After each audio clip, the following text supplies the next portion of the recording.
Taylor Swift. Oh. That's where we're going next.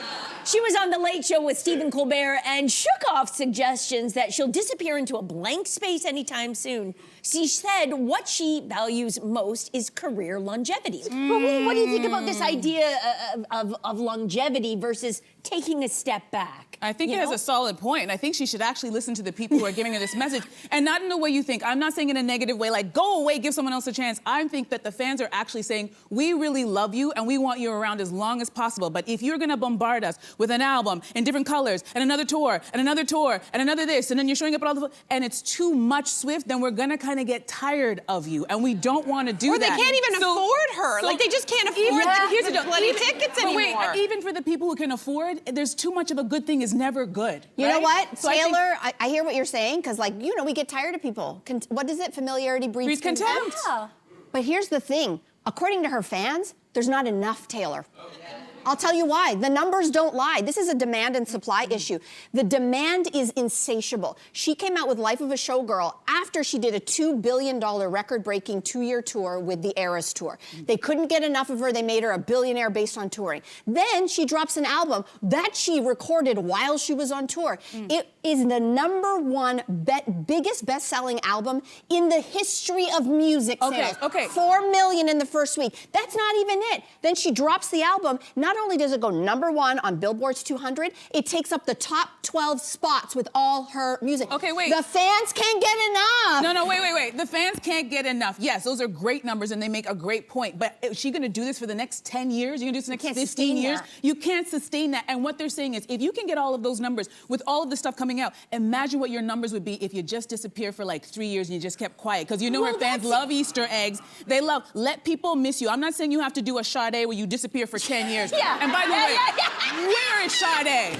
Sade, show yourself. I'm not saying you go that far. But I'm telling you, if she can do all of that with everything she's doing, imagine if she just kind of disappeared for a year or two. There's nothing like that feeling of missing someone you love or admire. You know, if you're apart from someone and then you're like, oh my God, I love the feeling of missing you. But I don't think that's possible. I don't think the media will allow us to miss Taylor Swift. She sneezes and they write about it, and then we talk about it, right? I think in this age, like, Sade was able to disappear. Greta Garbo was able to disappear. And the public wanted to know. Adele disappears. She does. Adele disappears. But I don't think Taylor Swift could disappear for 2 weeks, even if she tried. Let's try it.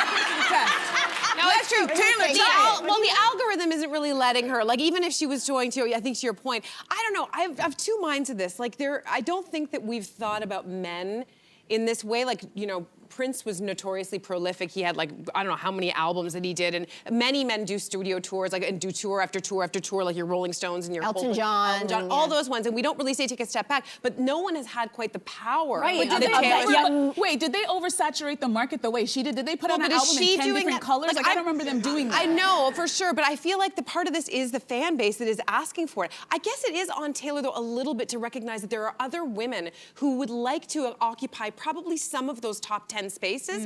And so is there a place where she now is at this level of her career where she could take a sidestep for a moment and allow other people to occupy those spaces? I get what you're saying. I think we're all saying the same thing in a way, but if I can just totally take a different angle at this, the feminist in me says we never ask men to slow down. But no one, we never do. We're not asking them to slow down. I'm not done.